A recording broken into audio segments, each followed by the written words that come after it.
Glorificado seja o nome do Senhor nosso Deus. Eu quero nesta oportunidade complementar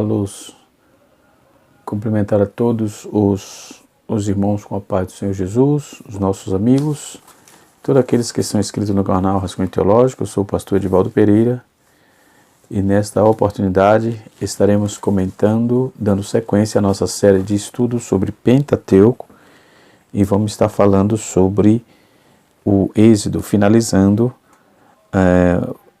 a nossa dissertação, nosso assunto sobre Êxodo, certo? É claro que, como sempre digo, não temos a intenção de exaurir todo o conteúdo, haja vista que é muito abrangente, né? E tem assuntos sobejos, né?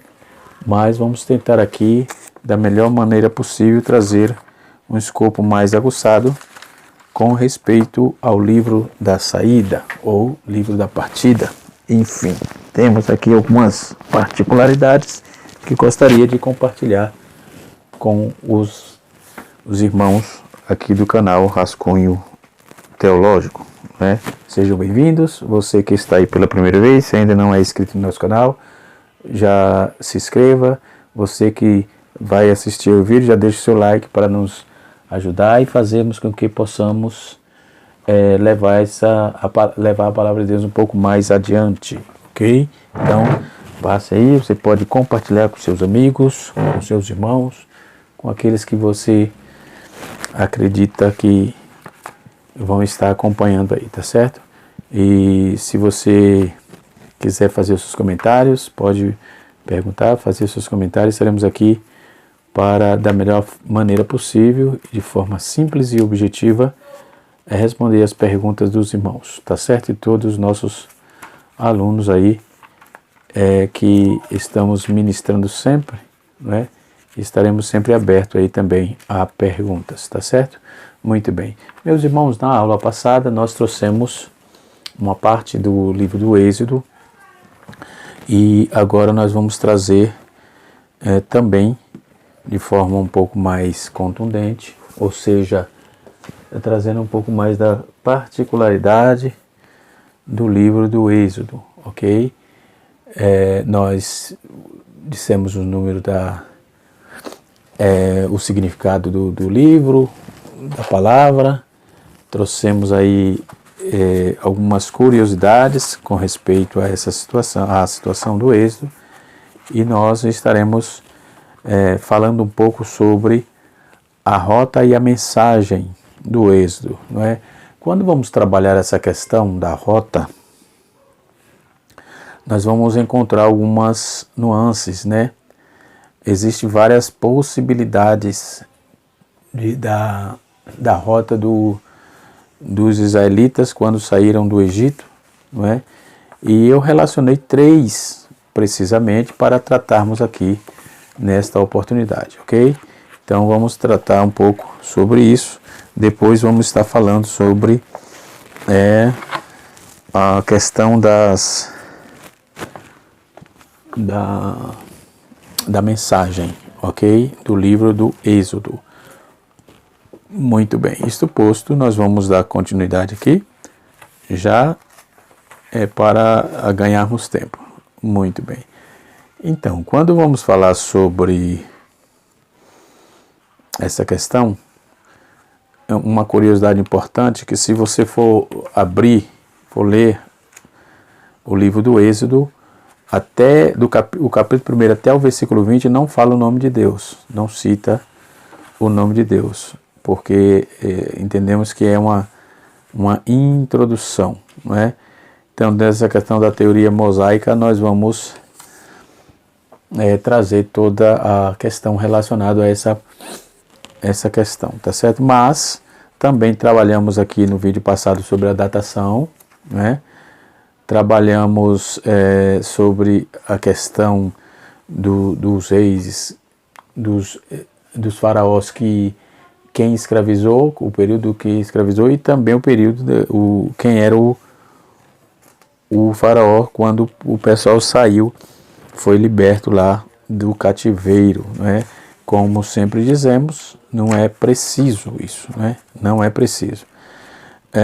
Para tratar a questão da rota, eu separei aqui 3, conforme eu disse, mas tem outros, inclusive pretendo postar um material aí na descrição do vídeo para trazer um pouco mais de conteúdo aí para os nossos seguidores, ok? Seguidores aqui do canal Rascunho Teológico. O objetivo do Rascunho Teológico é ensinar para transformar vidas, até porque ninguém vive sem aprender nada. Todos nós temos que aprender sempre. E o professor também é um eterno aprendiz. Então, baseado nessa propositura, nós queremos trazer aqui a questão da rota do povo saindo ali do Egito, ok? Então, partindo desse pressuposto, vamos estar trabalhando com isso, né?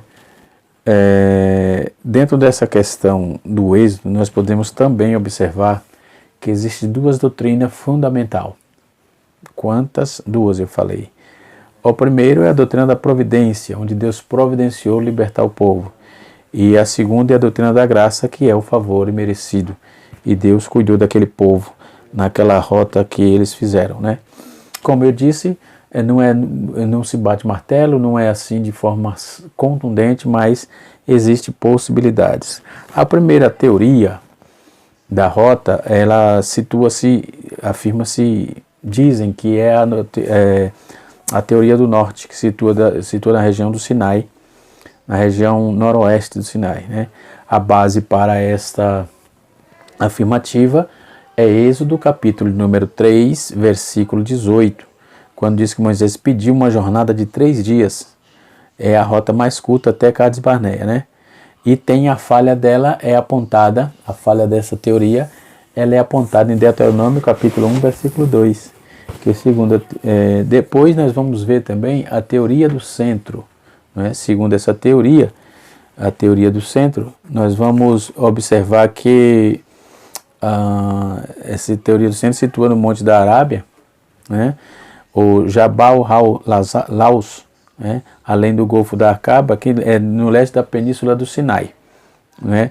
O texto que nós vamos trabalhar também, a exemplo de Êxodo capítulo 19, nós vamos ver Paulo afirmando que o Sinai fica na Arábia, capítulo 4 do livro da Epístola de Paulo aos Gálatas.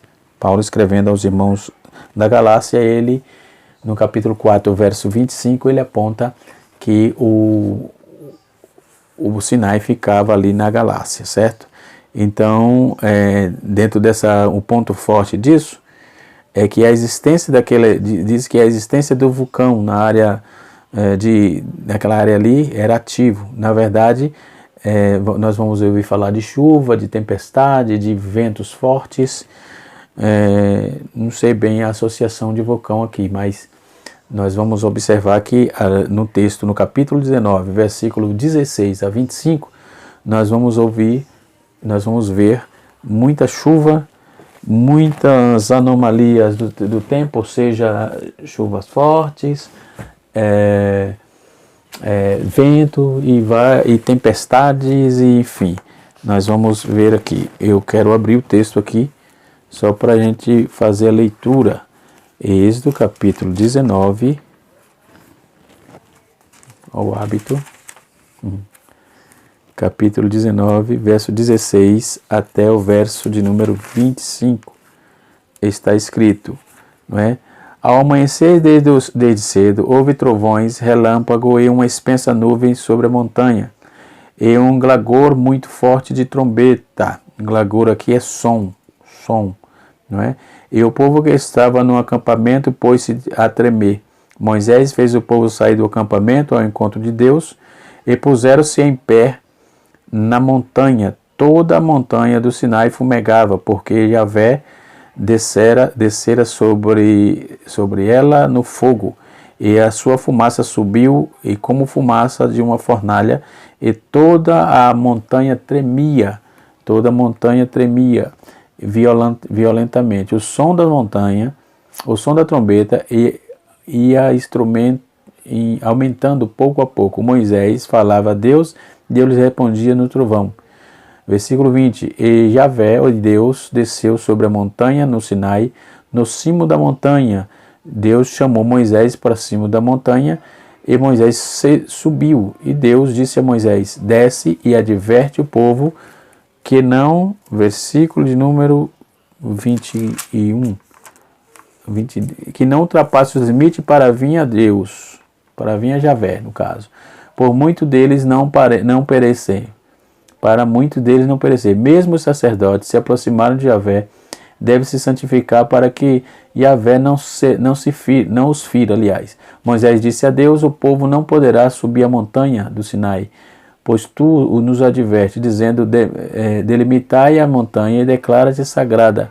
E Deus respondeu: vai e desce, depois subirá ao Arão, tu e Arão contigo.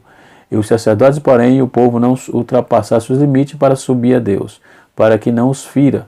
Desceu, pois, Moisés até o povo e disse. Aí foi quando veio a questão do decálogo, não é? Deus havia falado com Moisés, e aí finaliza o capítulo 19 e já começa com o decálogo, ou as 10 palavras, que também conhecido como 10 mandamentos, ok?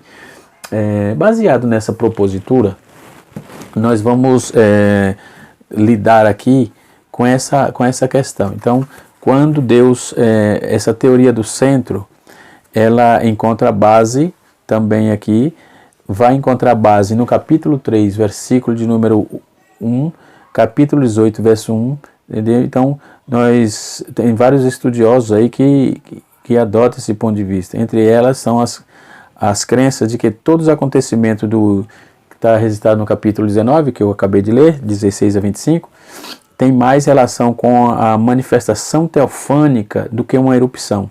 Então, todo aquele movimento do tempo, toda aquela chuva, tempestade e nuvens espessas aponta para uma teofania. O que é teofania? Teor, Deus, fania é aparição.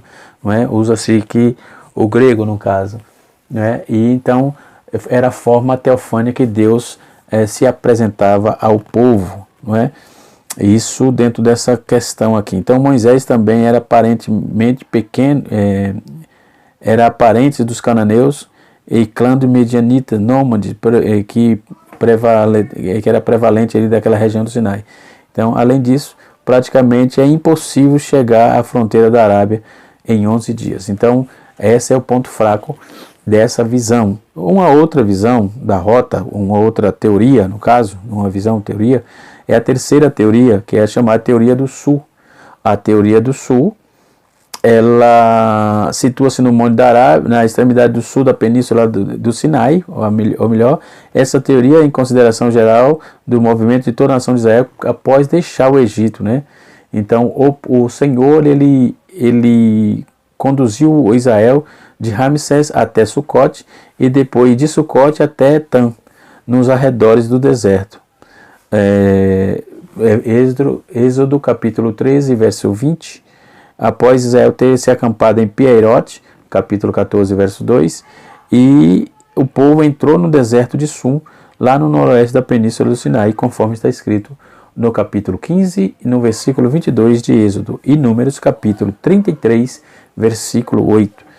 Também vale observar aqui que a tradição cristã datava de 4 séculos antes de Cristo, ou depois de Cristo, né, associada assim a Jabel Musa, o Monte Horebe no caso.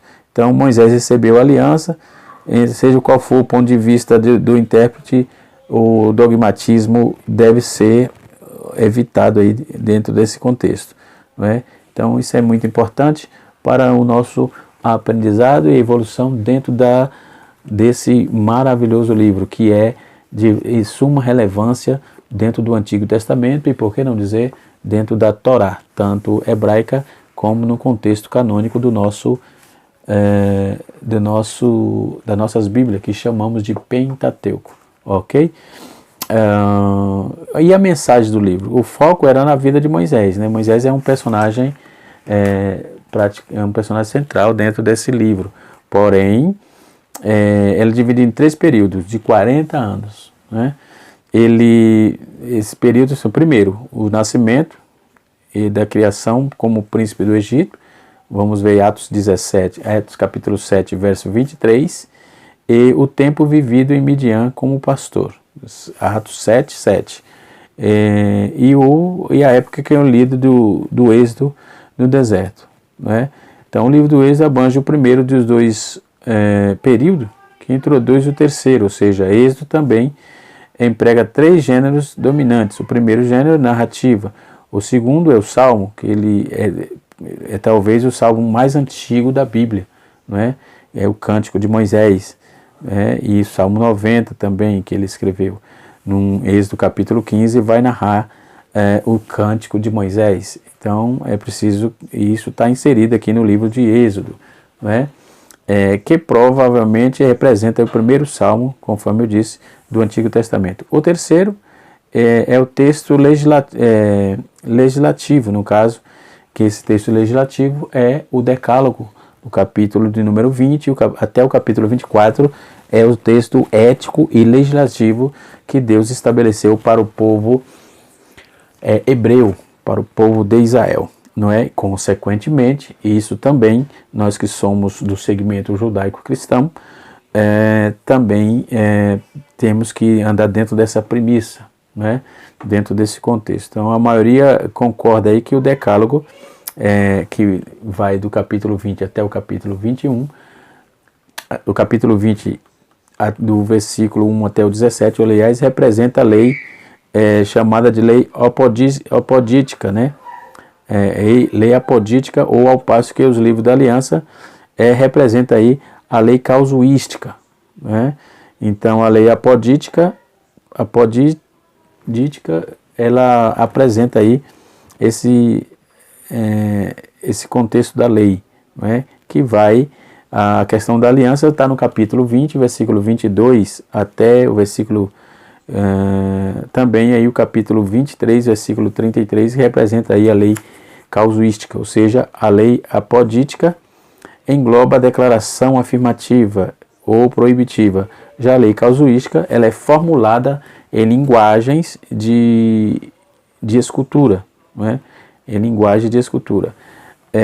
Muito se fala sobre imagens de escultura enfim, mas se formos trabalhar a questão de como Israel vivia naqueles dias, não é? Nos primeiros dias da sua saída, eles tinham muitos hábitos, né? Muitos hábitos, e nós poderemos até trazer depois um vídeo sobre esta demanda, usando materiais como João Evangelista Martim Terra, usando as instituições de Israel, de Rolando de Vaux, e também de George Forrest, que é a história da religião de Israel, certo?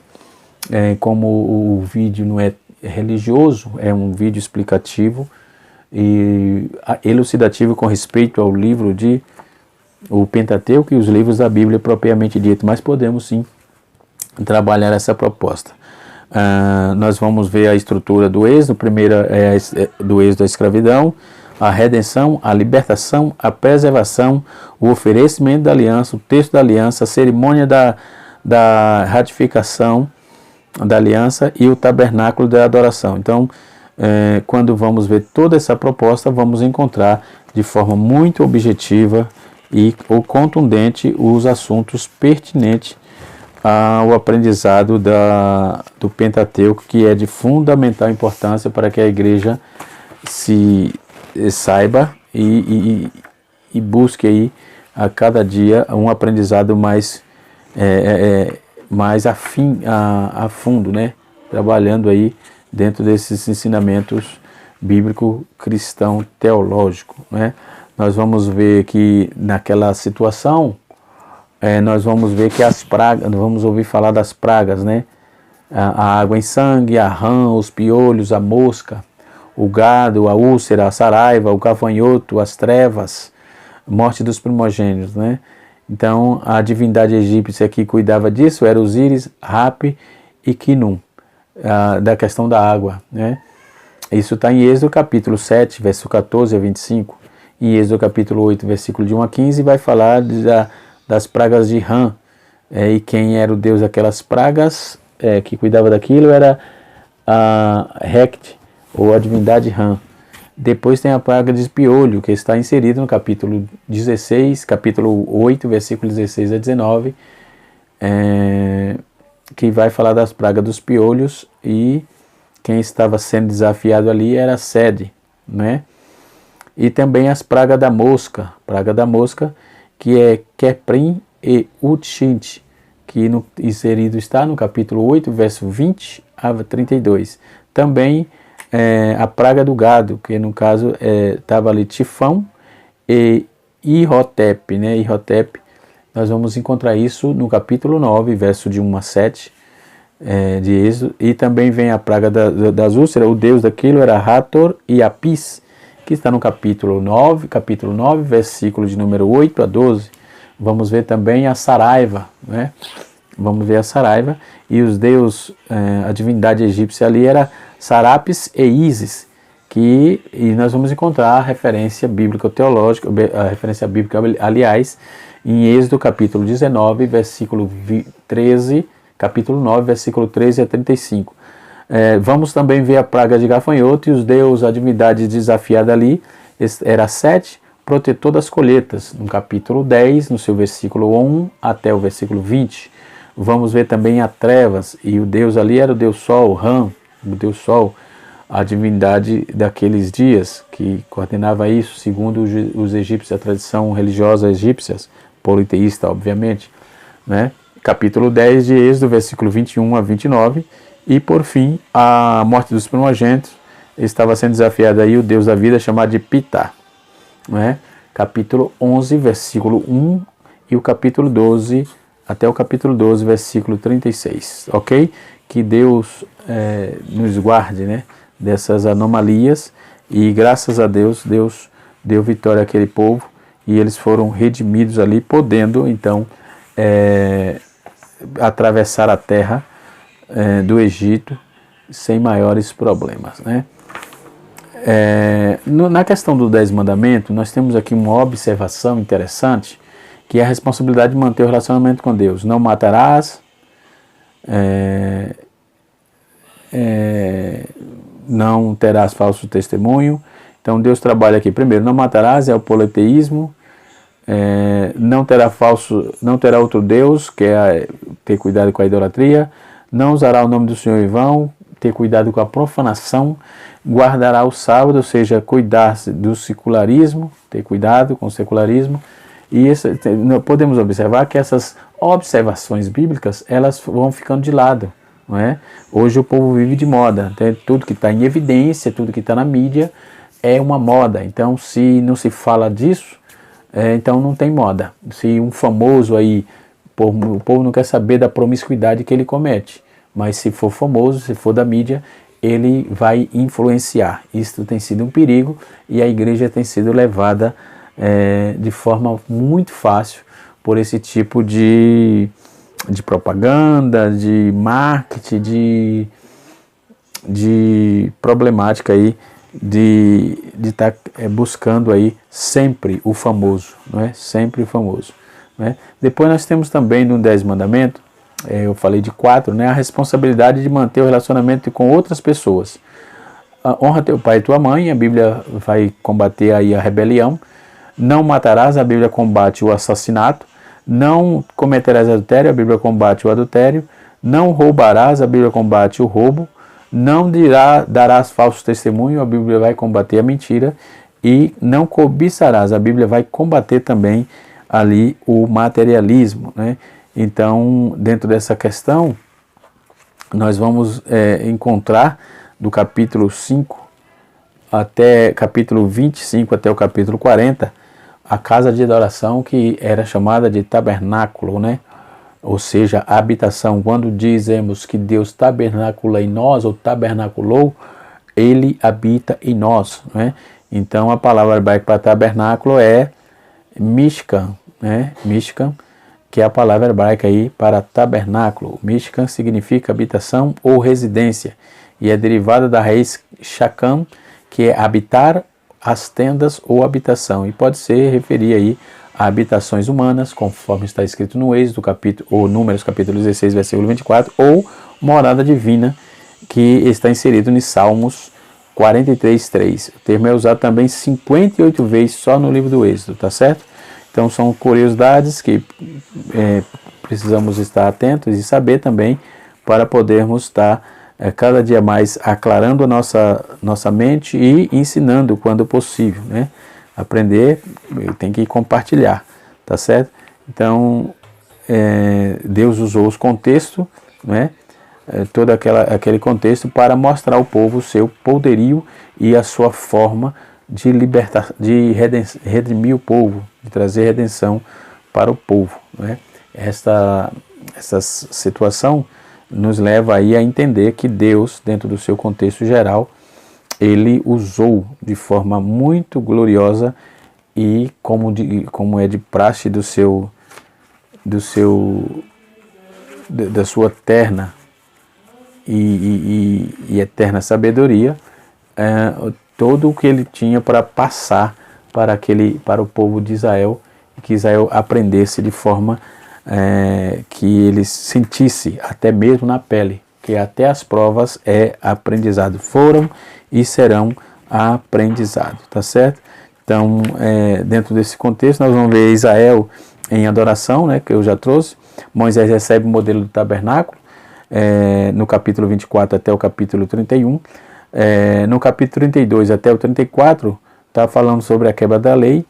E depois, no capítulo 35 até o capítulo 39, vai falar da construção do tabernáculo.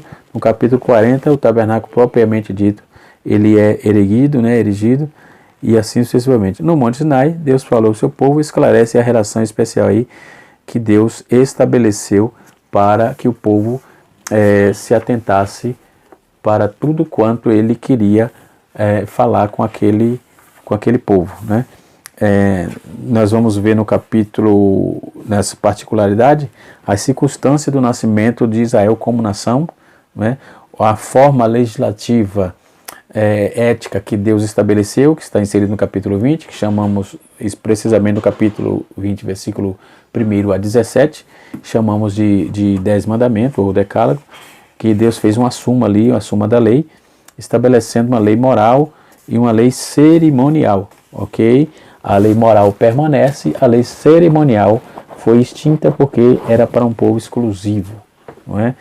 E assim sucessivamente. A lei moral ela permanece porque ela é fundamentada nas gerações, ok? Nos povos. Também vamos ver que o livro no Antigo Testamento se destaca pela graça redentora de Deus, né? Vamos ver que o Êxodo descreve o caráter sobrenatural da libertação de Deus que efetuou no seu povo, livrando-os do perigo e da escravidão do pecado, né? Da escravidão do pecado, de Satanás e do mundo, né? Então podemos ver também que o livro inteiro é repleto de revelação majestosa de Deus, né? Glorioso em seus atributos, veraz, misericordioso, fiel, santo e onipotente, né? O Senhor da história e dos reis poderosos, então ele teve tudo em suas mãos. O Redentor que fez o concerto com os seus redimidos, né? Justo e reto, e assim é revelado pela lei moral e nos juízos, né? E assim sucessivamente. Digo de adoração reverente como o Deus transcendente que desce para tabernacular com o seu povo, habita com o seu povo, conforme está em João 1, versículo 14, no grego, né? Vai estar dizendo que ele tabernacula em nós, ou seja, que ele habita em nós, que ele habita no meio do seu povo.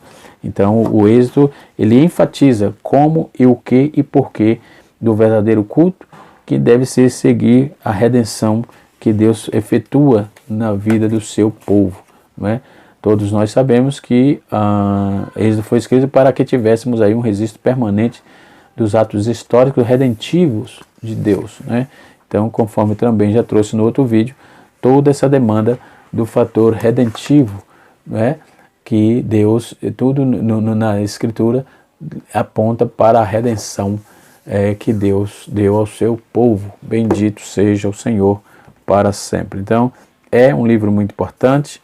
Não existe a possibilidade de você ler a Bíblia toda sem ler o Êxodo. Precisa ler, precisa tentar, precisa pesquisar, né? Então, o propósito principal é um resíduo de acontecimentos importantes, conforme eu disse, para a libertação do povo, por intermédio dos atos redentores de Deus. Então, o livro de Êxodo ele vai mostrar que Deus como líder de Israel, e o seu servo Moisés aí sendo um dos intermediários de tais acontecimentos, né? Então podemos observar que a revelação de Deus para o povo, escrita no concerto de Deus, leva-nos a um entendimento de que Deus é santo, é soberano, é poderoso e que manda tudo em todos. Ele coordena tudo. Nada que existe nos céus, na terra, Deus não conheça e não domine. Deus tem um domínio de todas as coisas, tá certo? Espero poder ter te ajudado. O canal Rascunho Teológico, ensinando para transformar a vida. Como eu já disse, deixa aí o seu like, não é? E já, se você ainda não é inscrito, se inscreva no nosso canal e ative o sininho para receber as novas notificações. Um abraço a todos e até a próxima, se Deus assim nos permitir. Um abraço, até.